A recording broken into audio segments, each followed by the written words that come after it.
It is a remarkable fact, which may easily be misinterpreted, that while all the benefits and pleasures of life seem to be associated with external things, and all certain knowledge seems to describe material laws, yet a deified nature has generally inspired a religion of melancholy.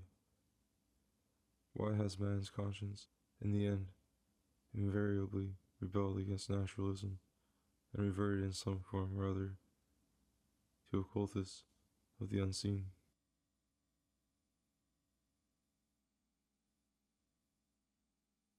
We may answer in the words of St. Paul, because things seen are temporal, and things not seen are eternal. And we may add, remembering our analysis of the objects inhabiting the mind, that the eternal is the truly human, that which is akin to the first indispensable products of intelligences, which arise by the fusion of successive images in discourse, and transcend the particular in time, peopling the mind with permanent and recognizable objects, and strengthening it with a synthetic, dramatic apprehension of itself and its own experience. Concretion in existence, on the contrary, yields essentially detached and empirical unities, foreign to mind in spite of their order, and unintelligible in spite of their clearness. Reason fails to assimilate in them precisely that which makes them real, namely, their presence here and now, in this order and number. The form and quality of them we can retain, domesticate, and weave into the texture of reflection, but their existence and individuality remain a datum of sense, needing to be verified anew at every moment, and actually receiving continual verification or disproof while we live in this world.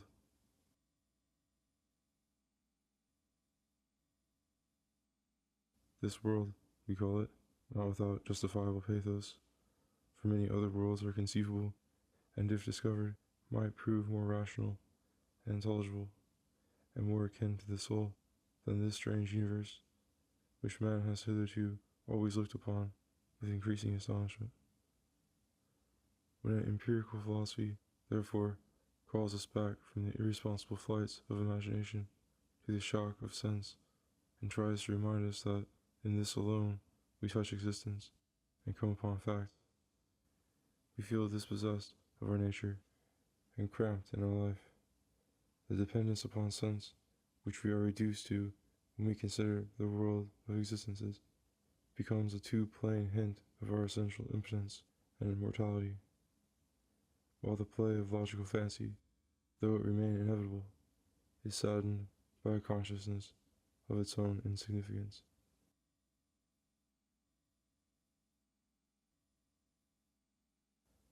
That dignity, then, which inheres in logical ideas and their affinity to moral enthusiasm, springs from their congruity with the primary habits of intelligence and idealization.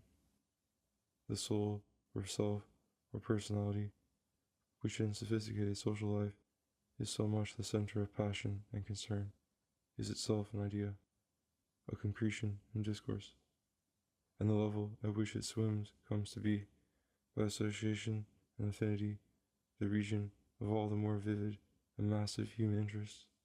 The pleasures which lie beneath it are despised, and the ideals which lie above it are not perceived. Aversion to an empirical or naturalistic philosophy, accordingly, expresses a sort of logical patriotism and attachment to homespun ideas. The actual is too remote and unfriendly to the dreamer. To understand it, he has to learn a foreign tongue, which his native prejudice imagines to be unmeaning and unpoetical. The truth is, however, that nature's language is too rich for man, and the discomfort he feels when he is compelled to use it merely marks his lack of education. There is nothing cheaper than idealism. It can be had by merely not observing the ineptitude of our chance prejudices, and by declaring that the first rhymes that have struck our ear are the eternal and necessary harmonies of the world.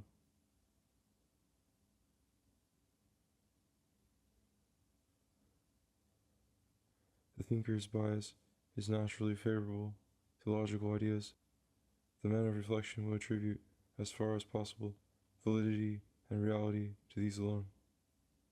Platonism remains the classic instance of this way of thinking. Living in an age of rhetoric, with an education that dealt with nothing but ideal entities, verbal, moral, or mathematical, Plato saw in concretions and discourse the true elements of being. Definable meanings, being the terms of thought, must also, he fancied, be the constituents of reality. And with that directness and audacity which was possible to the ancient, and of which Pythagoreans and Eleatics had already given brilliant examples, he set up these terms of discourse, like the Pythagorean numbers, for absolute and eternal entities, existing before all things, revealed in all things, giving the cosmic artificer his models and the creature his goal. By some inexplicable necessity, the creation had taken place. The ideas had multiplied themselves in the flux of innumerable images, which could be recognized by their resemblance to their originals, but were at once cancelled and expunged by virtue of their essential inadequacy. What sounds are to words, and words to thoughts, that was a thing to its idea.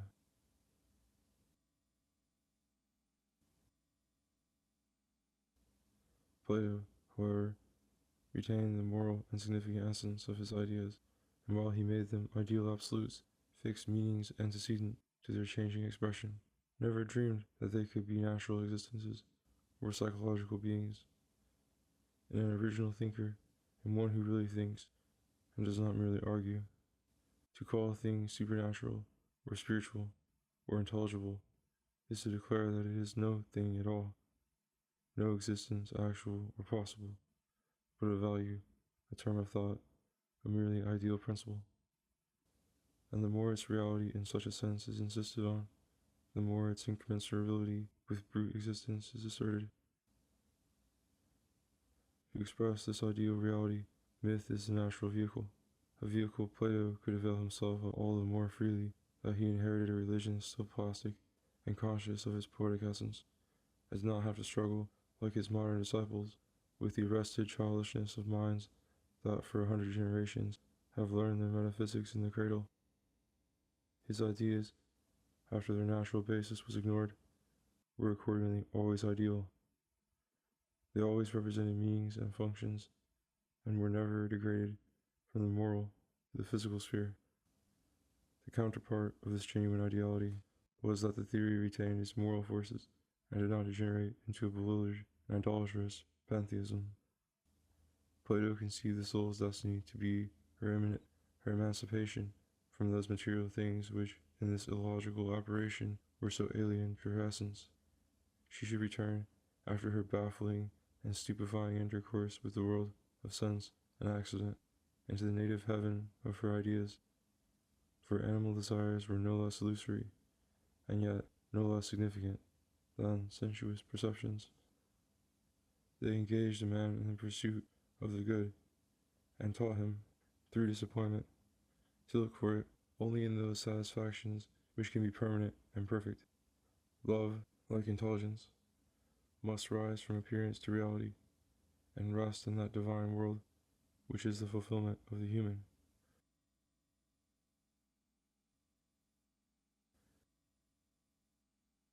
The geometrician does a good service when he declares and explicates the nature of the triangle, an object suggested by many casual and recurring sensations. His service is not less real, even if less obvious, when he arrests some fundamental concretion in discourse and formulates the first principles of logic. Mastering such definitions, sinking into the dry life of such forms, he may spin out and develop indefinitely in the freedom of his irresponsible logic, their implications and congruous extensions, opening by his demonstration a depth of knowledge which we should otherwise never have discovered in ourselves. But if the geometer had a fanatical zeal and forbade us to consider space and the triangles it contains otherwise than as his own ideal science considers them, forbade us, for instance, to inquire how we came to perceive those triangles or that space, what organs and senses conspired in furnishing the idea of them, what material objects show that character, and how they came to offer themselves to our observation.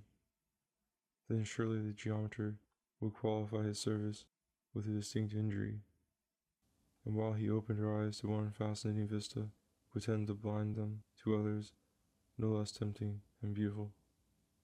For the naturalist and psychologist have also their rights and can tell us things well worth knowing, nor will any theory they may possibly propose concerning the origin of spatial ideas and their material embodiments ever invalidate the demonstrations of geometry. These, in their hypothetical sphere, are perfectly autonomous and self-generating, and their applicability to experience will hold so long as the initial images they are applied to continue to abound in perception.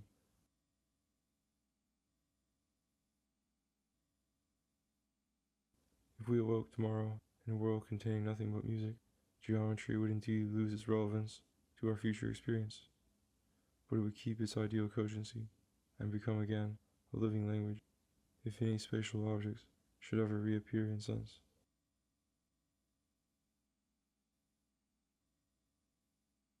The history of such reappearances, natural history, is meantime a good subject for observation and experiment. Chronicler and critic can always approach reality with a method complementary to the deductive methods pursued in mathematics and logic.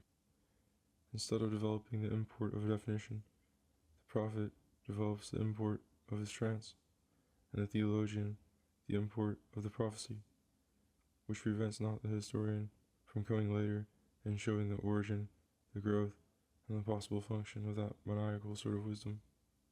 True, the theologian commonly dreads a critic more than does a geometer, but this happens only because the theologian has probably not developed the import of his facts with any austerity or clearness, but has distorted the ideal interpretation with all sorts of concessions and side glances at other tenets to which he is already pledged, so that he justly fears, when his methods are exposed, that the religious heart will be alienated from him, and his conclusions be left with no foothold in human nature.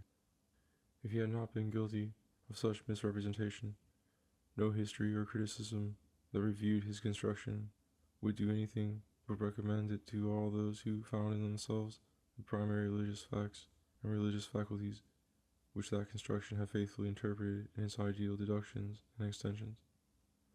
All who perceive the facts would thus learn their import, and theology would reveal to the soul her natural religion.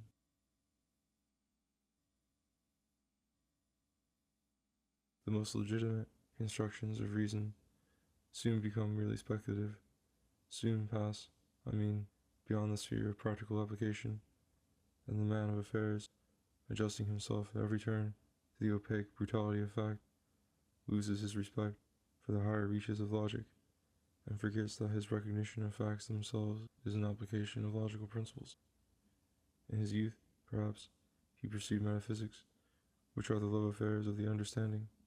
Now he is wedded to convention, and seeks in the passion he calls business, or in the habit he calls duty, some substitute for natural happiness.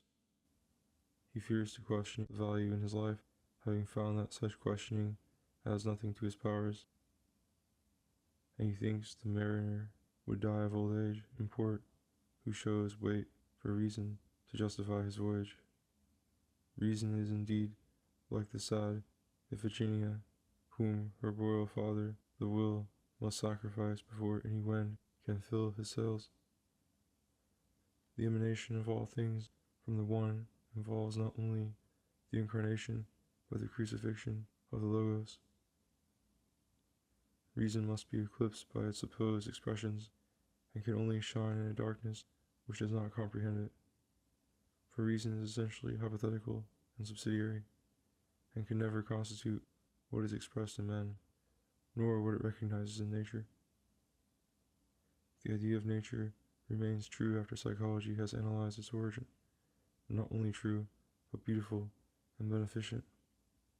For unlike many negligible products of speculative fancy, it is woven out of recurrent perceptions into a hypothetical cause, from which further perceptions can be deduced as they are actually experienced.